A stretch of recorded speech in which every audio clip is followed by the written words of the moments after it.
Wednesday. Lauren. We are keeping you busy, John. Thanks. Well, it is New Year's Day, and a lot of people are setting those New Year's resolutions today. But how do you make those realistic? Well, board-certified psychiatrist Dr. John Kupfner with Peninsula Outpatient Centers joins us now to talk about that.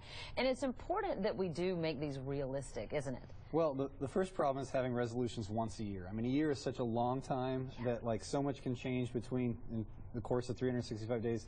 Culturally, it's great that we have a time of year where we decide we're going to make some life changes, but the fact that we don't reevaluate it for a year is a problem. So you're saying that it is kind of hard to do something for 365 days? I think that you should have reevaluations and checks. It'd be great if culturally we had it every 3 months or something where you can check your progress, track your progress, because then people are more likely to stick with something. Yeah. It's just too easy when that deadline is so far away to put things off, even though you've promised yourself something, then feel bad that you never got around to doing it, and then find out that you're too late to try and get involved in whatever the resolution was. So making a realistic resolution is important. These are things that you can actually accomplish. So don't make like your goal to lose 40 pounds for the year. Make your goal to work out 3 times a week, and then whatever weight loss comes of that will be, part of the process.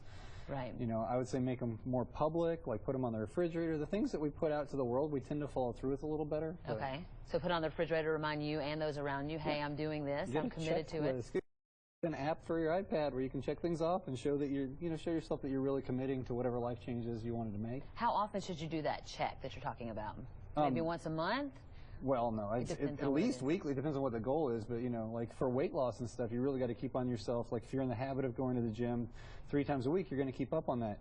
If you don't, then you might find out that you don't have childcare for certain nights. Like if you haven't made it part of your life, then you're not going to be able to continue doing it. So it really depends on what your goal is. And if your goal is to make more friends for the year, then then monthly review, like have I joined any clubs? Have I gone to any book clubs or things where you might encounter people where you could, maybe not spend the holidays as lonely next year. So. And what happens when we don't follow through on these resolutions? What do we do to ourselves? Well, we need to learn to forgive ourselves and learn that January 1st isn't the only time of year you can make a resolution. So if you haven't done it, if it's really important for you to, say, lose weight, that's the most popular one, then just forgive yourself, make a new date of your own and start over. Make it the 1st of next month, starting the 1st of next month. My new resolution's April 1st. My new resolution's June 1st.